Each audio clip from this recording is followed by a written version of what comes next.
Hi, Claudia here. This time we're in the realm of fairy tales with one of the classics, Sleeping Beauty. Let me talk a bit about the choices I made for this painting before I am diving into the origins and the various different versions of the story of Sleeping Beauty. This is not going to be a deep analysis of the fairy tale, but you will get some commentary by me because it's basically inevitable. A warning though, the last two versions of the fairy tale I'm going to talk about contain sexual assault. It's not explicit, but if you're uncomfortable with it, feel free to mute this video and play your favorite music when I get to it. Some of the stories also include some, how should I call it, attempted cannibalism? But no humans get eaten, don't worry. But before I start with the fairy tales, let's get first back to the actual painting. It was pretty clear for me right from the beginning that I wanted her to be in late medieval or Renaissance clothing. It went through a couple of different iterations until I ended up using the paintings by Lucas Cranach the Elder as inspiration. I fully admit to having a weakness for crazy sleeves. There was no way I could resist. Choosing this style of historical fashion also means that I put this scene in a clear time and place, which would roughly be Germany of the first half of the 16th century. How close did I get to the time of the origin of Sleeping Beauty? Well, good for me that the fairy tales are not bound too closely to any time and space. If I stick with the Brothers Grimm, whose version is surely the most well-known, they believe the story must have taken place at Castle Saba, which was surrounded by thorns between 1571 and 1591. According to them, I'm only a few decades off. But let me now recap the Grimm retelling of the story. The German title translates to Little Briar Rose, and the story was already part of the first edition of Kinder- und Hausmärchen, or Children's and Household Tales, from 1812. A king and a queen wished for a child, until one day a frog, which was a crab up to the second edition of the book, predicts that the queen will soon bear a child. And the frog was right. The queen gives birth to a girl, and to celebrate that, the king invites 12 fairies, even though there are actually 13. However, the king only has 12 golden plates, so one fairy has to miss out. Said fairy is pretty pissed at that, storms into the castle and curses the child. In her 15th year, the princess shall prick her finger on a spindle and die. Luckily, one of the fairies hadn't granted her wishes yet, and is able to alleviate the curse. Instead of dying, the princess will fall into a 100 years long sleep. After hearing that, the king immediately has all spindles burned, and the princess lives happily until one day, at 15 years of age, her parents are out and she is free to explore the castle. In one tower, she finds an old woman spinning. Intrigued, the girl touches the spindle and immediately pricks her finger. Everyone in the castle, including the king and queen, falls asleep and thorns grow all around. Some princes, who hear of the enchanted castle, try to enter, but each one of them dies in the thorns. Exactly 100 years later, after everyone has more or less forgotten about the kingdom that used to be here, yet another prince tries his luck. And because he comes at the right time, the thorns part for him, and he can safely enter the castle in which he finds our Sleeping Beauty. He kisses her, she wakes up, everyone else wakes up, and the prince and the princess marry. Happy end. So, there are a few things to mention about this. When I read the tale to my little niece a couple of months back, I was lucky she wasn't bothered by my constant ranting, because she wasn't even 1 year old at the time and didn't care anyway. But first of all, the king has fancy plates, only for 12 guests. He never invites more. And no one could think of a better solution than just not inviting one fairy? And then there's the thing with the spindles. I sure hope that kingdom has spinning wheels, otherwise its population has a big problem with its clothes. Making your own yarn, thread and fabric was a normal thing to do in the Middle Ages and earlier. I'm not saying everything was homemade, but imagine if all that stuff had to be imported. I'm surprised nobody rioted. I also have the hardest time imagining how someone could prick themselves on a spindle. There shouldn't be anything sharp and pointy. In its most basic shape, a spindle is nothing more than a stick with a weight on one end and sometimes a hook. So maybe the people were just clever and disassembled their spindles anytime the king sent someone to check. Another thing that had me scratch my head, people just forgot there was a king and a queen and a castle. I mean, sure, when you're a farmer you don't care who gets your taxes as long as they don't outright rob you. But still. Most adaptations work with the Brothers Grimm version, and even only a couple of decades later it was picked up by another German writer, Ludwig Bechstein, in 1845. Bechstein seems to share some of my pet peeves with the Grimm version, because the only differences was his mention that kings back then were often poor, and that's why the king in the story only had 12 golden plates, and Bechstein also says that the destruction of the spindles and the prohibition of their use led to the introduction of the spinning wheel. The story was published in his book German Fairy Tales, but is it truly a German fairy tale? Let's go back in time, before the Brothers Grimm, because their version is based on an oral retelling of most probably Charles Perrault's version of this tale. Perrault's La Belle au Bois Dormant, that is, Sleeping Beauty in the Wood, was first published in 1696 and then in 1697 in his collection, and I'm sorry, this has two different names, and I'm not sure if my pronunciation is correct, Contes de ma Mère Loire, or Mother Goose Tales, and Histoire au conte du temps passé, avec des moralités. Stories or tales from past times, with morals. It starts similar to the later Grimm version, but without the frog. After long years, a king and queen finally have a child, and to celebrate this time, only 7 fairies are invited. However, there's actually an 8th fairy, who everyone unfortunately thought was dead or disappeared. Unfortunately, once again, there aren't enough fancy plates because this king is even poorer than the others, and the old fairy is not pleased. One younger smells trouble and hides behind a curtain. After 6 fairies grant good wishes, number 8 curses the princess, death by spindle after 15 years. Luckily, number 7 springs out from behind the curtain and alleviates the curse. The princess shall sleep for 100 years until a handsome prince will wake her up. What happens next you already know, so let's skip ahead to the prince kissing Sleeping Beauty awake.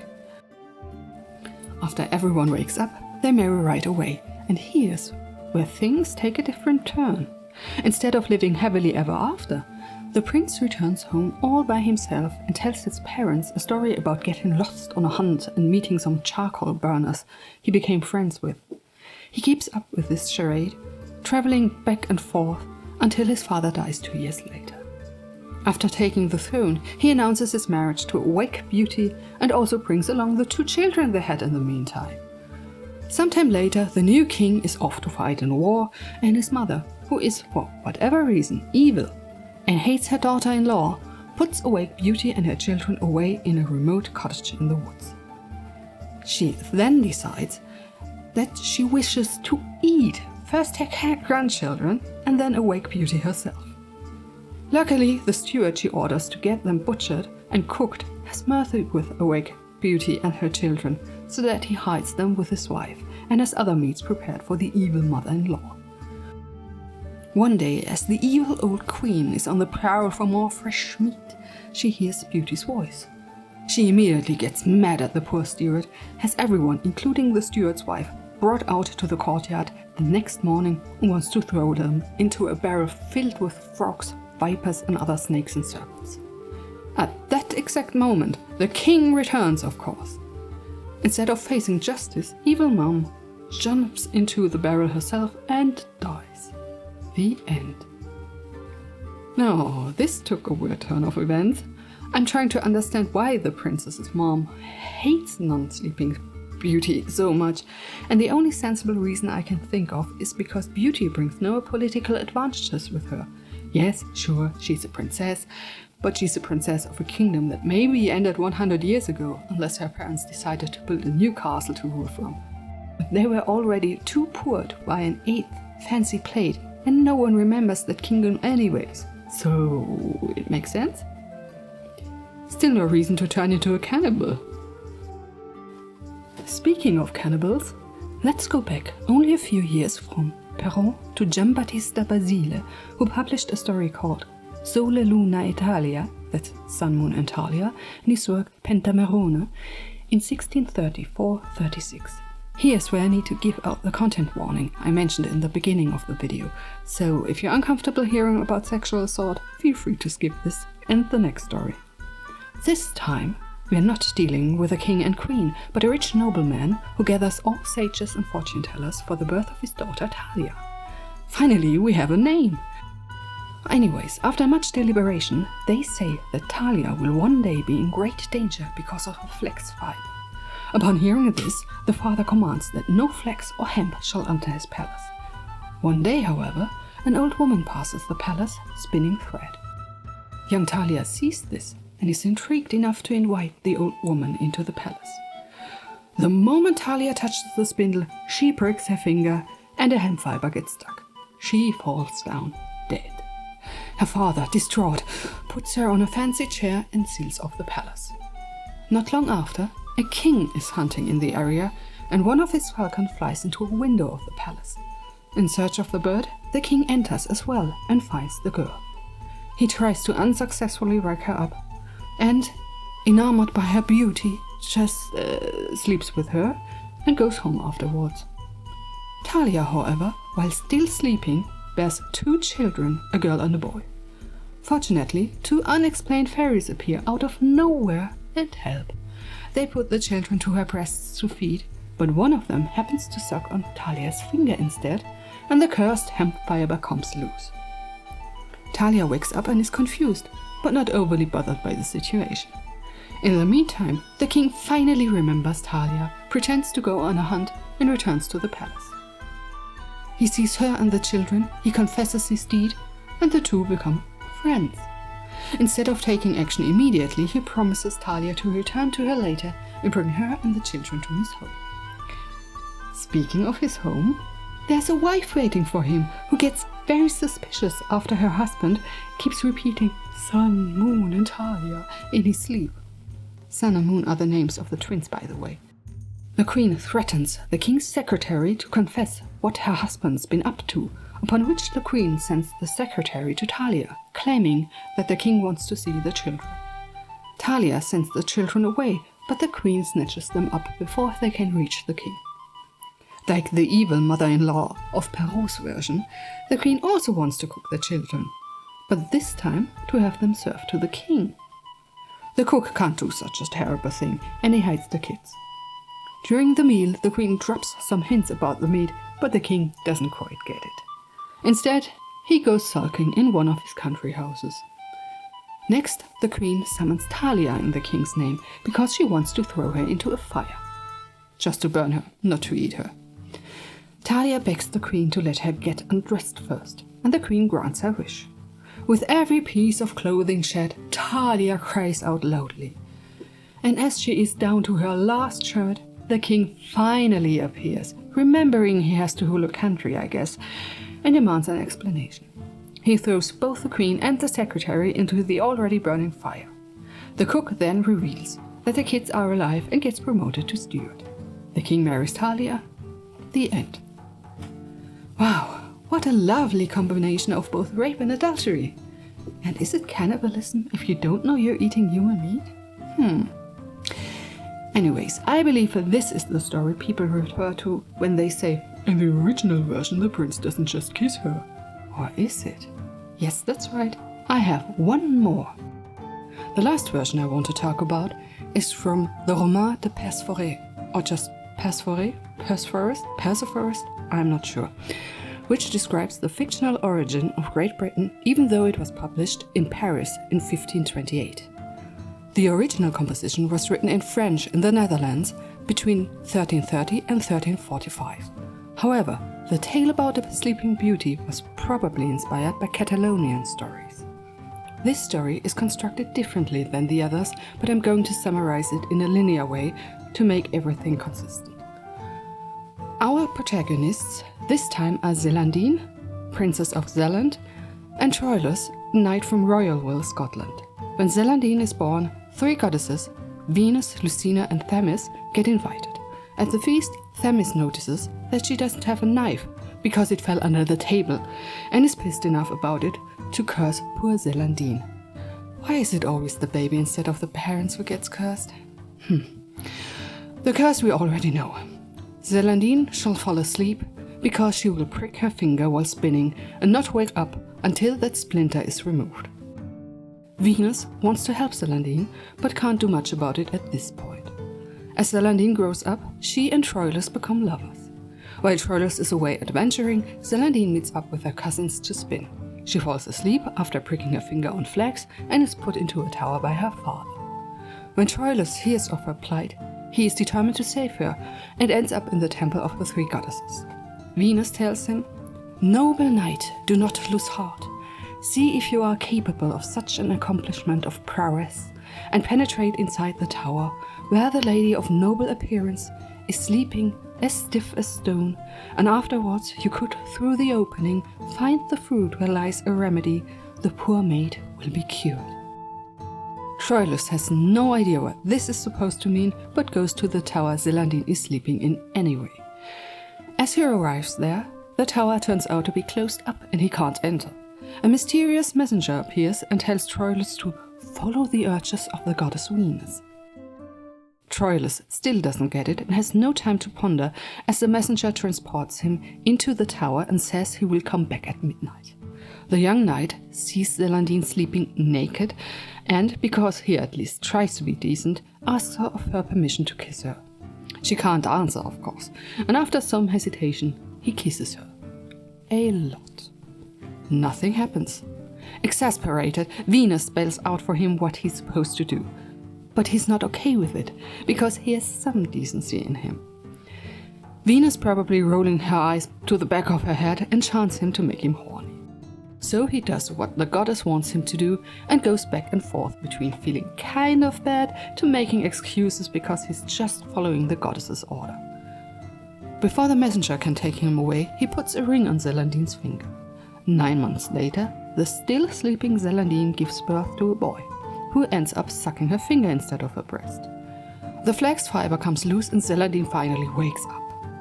She is understandably absolutely shocked by the circumstances, even after her aunt, who, together with Zellandine's father, took care of her, explains everything.